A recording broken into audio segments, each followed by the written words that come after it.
It's been more than 24 hours since a plane with 5 people on board went down in Denali National Park. Good evening, everyone. Search and rescue teams are staged in Talkeetna. We're told the plane is believed to have crashed at about 11,000 feet in an area known as Thunder Mountain. Channel 2's Derek Minnemeyer has the latest details from Talkeetna. Search parties have been battling bad weather like what you see behind me and have decided to suspend the search overnight for 5 people involved in a plane crash in Denali National Park. The Pavehawk helicopters involved in the search left with hopes of locating the downed plane and returned hours later with nothing to report.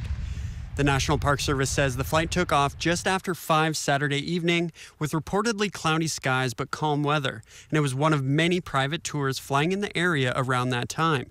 We spoke with one of those pilots flying near Thunder Mountain who says he knows the pilot from the downed plane. Yeah, I do know him. Yep. Yeah, he's about my age, in his 50s, and real nice guy.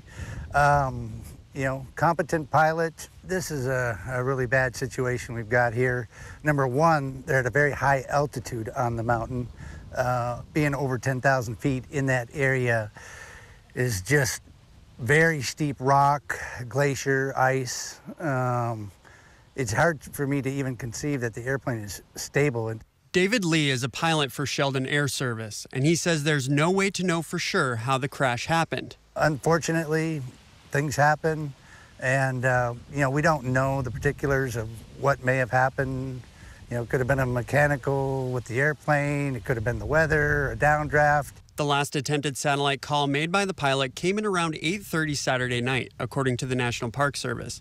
Lee, who has flown many times in the area around Thunder Mountain, says the temperature at nearly 11,000 feet, where the DHC-2 Beaver airplane crashed, could have hit below zero overnight. It's pretty bad. It could possibly be the worst disaster on Denali in the history of Denali as far as an airplane accident.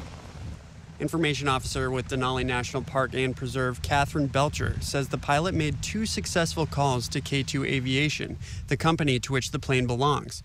But as far as reaching them today, the weather is getting in the way of rescue efforts. There is zero visibility, very low cloud cover, which is really hampering rescue operations.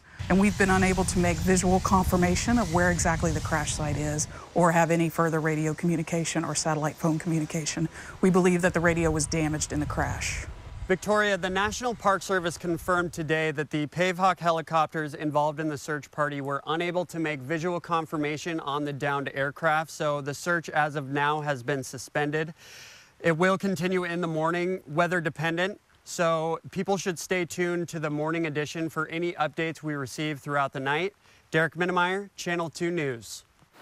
K2 Aviation has canceled flight tours until further notice. The National Park Service has not released information about who the passengers and pilot are on board the crashed plane at this time. Good evening, everyone. It's the worst commercial aviation crash in the history of Denali National Park. That's according to the NTSB. Yeah, that's in terms of number of lives lost. And officials say 4 people are dead. A 5th person is presumed dead after a sightseeing plane went down high in the Alaska Range Saturday evening. The K2 Aviation pilot was Craig Layson, an experienced aviator based out of Saline, Michigan. He had flown in Talkeetna for the past 2 summers. His 4 passengers were from Poland. The National Park Service has not yet released their names. Now we want you to take a look at this picture. It's our very first look at the crash site. Denali National Park and Preserve posted this photo to its Facebook page this afternoon. Now this image clearly shows the danger the pilot and his passengers were facing when that plane hit the mountainside and the danger involved in those rescue operations. In the wider view, you can see the rugged terrain and just how steep that mountain is. And as we zoom in, you can see the wreckage partially buried in the snow and on a very steep snowbank on the side of the mountain. It is hard to see, but it's right there in the middle of your screen. The plane barely visible in the snow. Hard to believe that it stayed in place after that crash, judging by the steepness of the mountainside, nearly 11,000 feet up. We have several crews in Talkeetna at this hour to cover this tragic story, including Channel 2's Jack Carney and Sean McGuire. We're going to start with Sean first, who has the very latest on the plans to try to recover the plane and the victims. Sean? Hi, Mike and Maria. The small town of Talkeetna is reeling after a disaster that is unprecedented for K2 Aviation. Now, there was a multi-agency push to try and rescue the people on board the plane, but tonight officials are saying that it was not going to happen because there are no survivors. Now, around 7 a.m. this morning, a small break in weather allowed a National Park Service mountaineering ranger to drop down from a helicopter and finally get to the plane. Officials say the ranger dug through snow inside the wreckage, finding 4 bodies and no evidence of footprints in the snow coming out, meaning the 5th missing person is presumed dead. The weather conditions had made previous rescue attempts all but impossible. This happened at approximately 6 p.m. on Saturday, and we weren't able to actually make visual contact of the site until shortly after 7 a.m. today.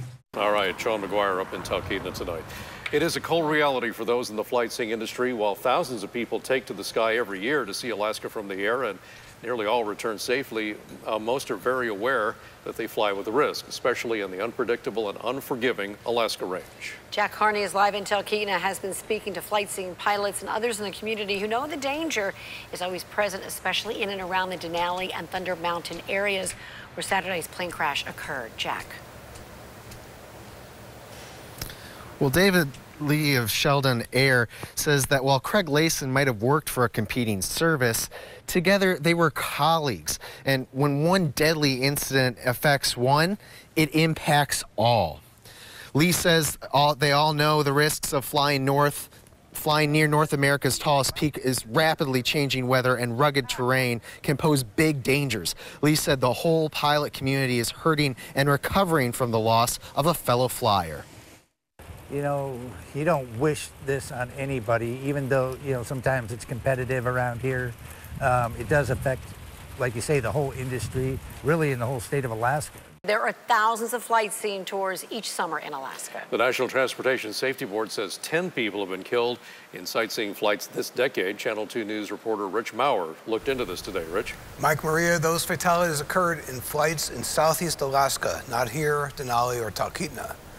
In one of those cases, the NTSB said the pilot felt pressure to fly even on safe conditions because of the cruise ship schedule. But in Denali, the difficult conditions haven't led to major crashes.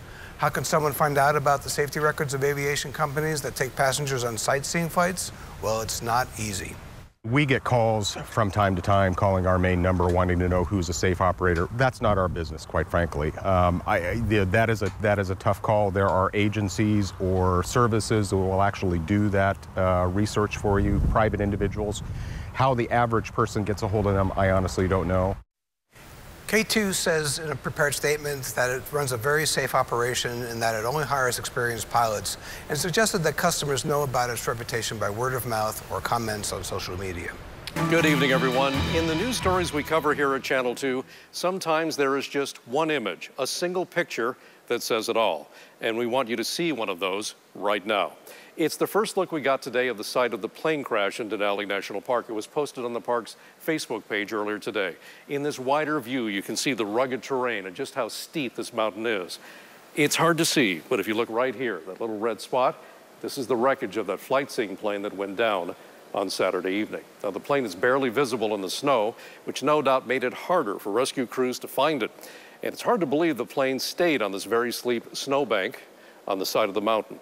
Now, 4 people are now confirmed dead. The 5th is missing and presumed dead. And we're learning more about the lives lost in that crash, the pilot and 4 passengers who were visiting from Poland. New tonight, Channel 2's Beth Verge talked to the man who's helping to break the sad news to the families of those Polish visitors. Beth? That's right, Mike. 5 families in multiple communities, both stateside and overseas, left to grieve tonight after their loved ones perished in a tragic plane crash here in Alaska. A cold reality in Alaska. Some very difficult flying up there. The beauty and attraction of flight seeing tours here, with hopes of spotting Denali from above.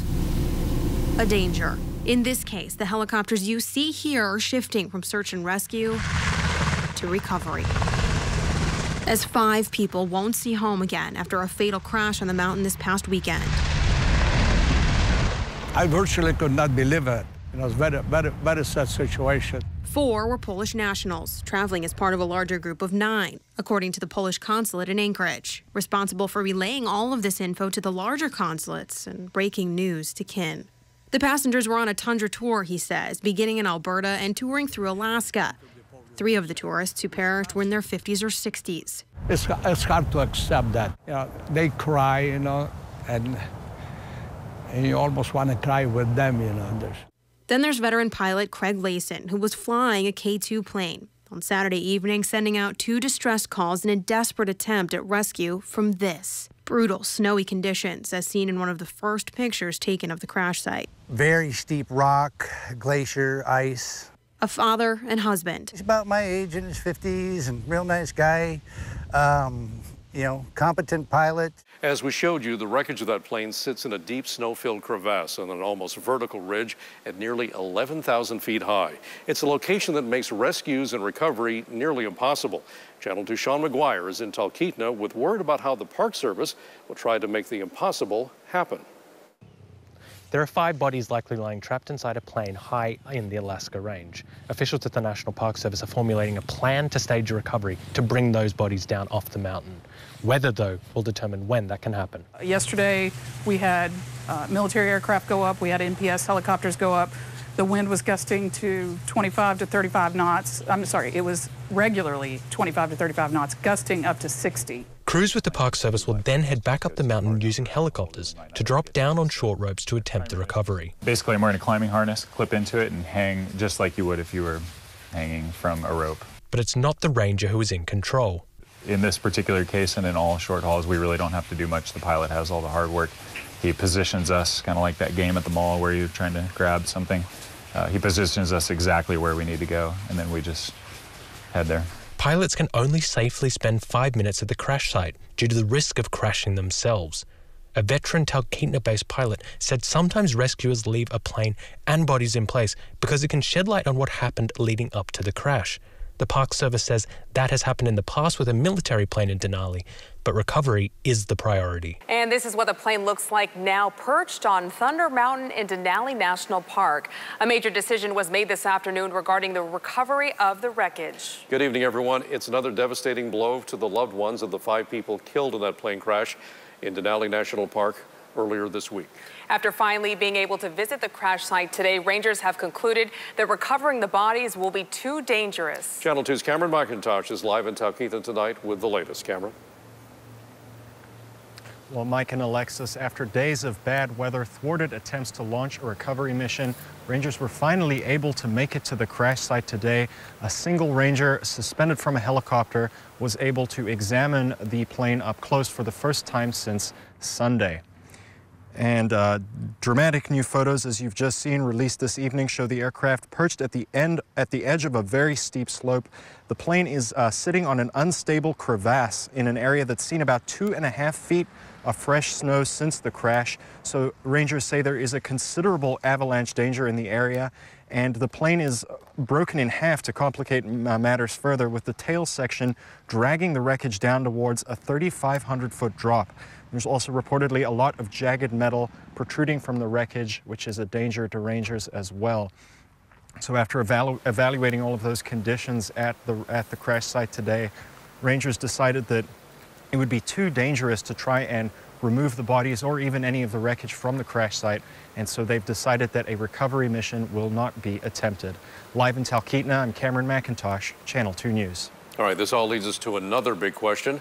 What about the investigation into this deadly crash? Channel 2 reporter Beth Furr joins us now. And Beth, you spoke this afternoon with the leaders of the National Transportation Safety Board here in Alaska. What's next? So amongst all the questions still swirling, there's the big one of how this investigation is going to go from here on out, knowing that this downed aircraft is stuck on a mountainside for the time being. One might think that without the plane or the passengers or pilot inside, the investigation would be halted or at least severely hindered. But experts say that is not the case here. New photos from the National Park Service are providing insight into how this tragic crash happened, but a library of them is exactly what the National Transportation Safety Board, which conducts independent investigations of all civil aviation crashes in the U.S., says it is banking on. Hundreds of NPS photos, a meteorologist, rescue crew statements, all part of working out the exact timeline of this crash. We are very much in the preliminary stages. We're not drawing any conclusions. We're definitely not going to speculate. What I would ask is just give us time to be able to do our investigation. Work on the preliminary report, which has not yet been released, is underway, and despite the lack of a wreckage exam or hands-on analysis, Johnson says he expects that report to be released next week.